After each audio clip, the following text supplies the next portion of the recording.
Writing through my eyes. From the 5th grade to now, there have been a lot of changes in my life. I am here to share my story. Well, not my life story. Sorry, that was misleading. The story of how my writing and how it has evolved throughout the years.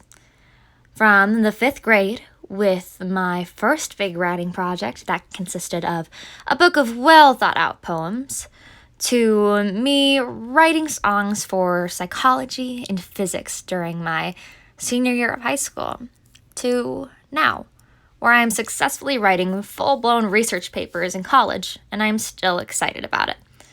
This is that story, how writing through my eyes has developed over time. And it all starts with that little girl with amazing fashion sense in the 5th grade.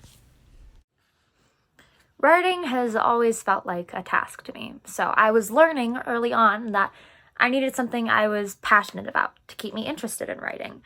Now, singing has always been a passion of mine, and we'll see a little bit of that later, but little 5th grade Coco didn't know that poems are basically just songs without the music, so originally I was dreading learning about poems.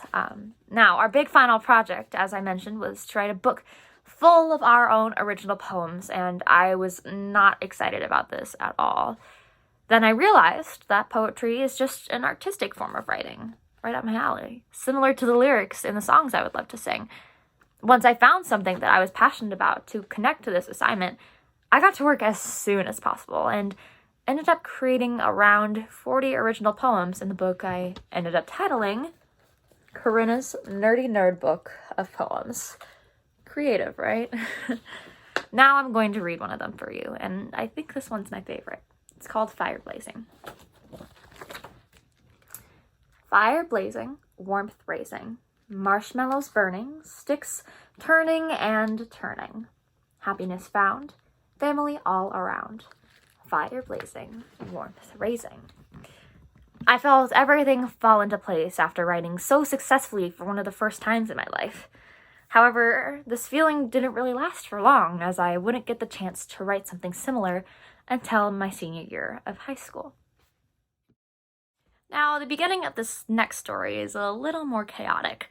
It was the first semester of my senior year in high school, and the first big project in my psychology class was inching closer and closer, and of course I had not yet started it. It finally came to the day before the project was due, and I had still not done anything. Now I was panicking at this point. I started to go through the options of the project to see what I could get done in this amount of time, but still show some of my best work. Keep in mind, if you are trying to show off your best work, do not, and I repeat, do not start the project the day before it is due. One of the options for the project was to create a model of the brain, which is basically the one everyone chooses as it is relatively simple. However, I forgot that 1, it was 10 p.m. the day before my project is due, so not many craft stores would be open, and 2, I am not good at making things with my hands. Seriously, if you would have seen my previous gingerbread houses, you would understand. I was starting to feel hopeless, but then I saw that we could write a song and perform it, which is exactly what I decided to do.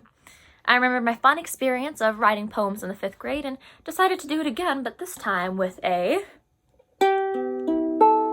live performance. I wrote the song in about an hour and a half and performed it live in front of the class to the tune of Riptide by Vance Joy. Here is the footage of when I got home from class that day and decided to perform it for my family. Messages coming from my thalamus, memories from my hippocampus. Wow, the brain is so interesting. My occipital lobes are working so I can see you, and my parietal lobes are doing their best so I do not mess up this tune. Now I don't know about you, but I don't get a lot of sleep. Our brainstem controls this and other automatic survival functions, so it must be pretty freaked. These lyrics were really hard to rhyme, so I guess you could thank my Wernicke's area for taking its time. was a pretty fun song, right? I mean, I had so much fun writing it, and again, after that, I was afraid I would never get another opportunity to write like this. But thankfully, later that same year, I had a project in my physics class that required me to write lyrics based on everything we learned throughout the year. Again, my fingers started typing effortlessly, and this time I created 3 different songs. I was able to retrieve the original music video where we performed these songs too. Here is my favorite song that I created. It is to the tune of The Box by WRIT.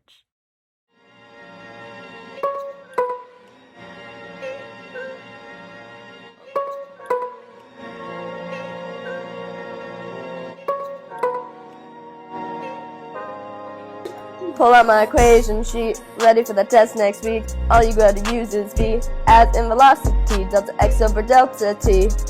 1 all over t, that's frequency. Fasten the speed of sound 330. The waves, they got the flow. No energy though. Transverse longitudinal. One's parallel. Sound level, that's decibels. Keep it audible. Crest is high and troph is low. Just so you know. Wanna go fast, as the Jägerman went Mach 1 in a rocket that's fast. We're the sound barrier while we stand. Antinodes moving, notes got no movement. Both points on a standing wave, that's proven. Those glasses sing, just put in some water. Resonance, don't know what you oughta. Frequency fundamental, I got it. N equals 1 now, what's the harmonics? You have open ends now, just double it. You have 1 closed times 3, let's get it. Medium and temperature, they both affect it. Sounds getting higher, waves getting smaller. Don't be stressed, it's not a shocker, that's just the effect, Doppler. These 3 writing experiences helped me to redefine my perspective surrounding the idea of writing. I may not be writing songs for every project I complete now, but I do understand that I have to have passion for each of the topics I write about. Now, don't get me wrong, I was not passionate about brains and physics, but I was passionate about the form of writing. As long as you can slip in something that you are inspired by into each piece of writing you complete, I can promise you that writing will no longer feel like a chore, but instead a new way to express your inner voice and your innermost thoughts. This was the story of how writing developed through my eyes, and I hope it can inspire you to develop your own writing in your own way and at your own pace.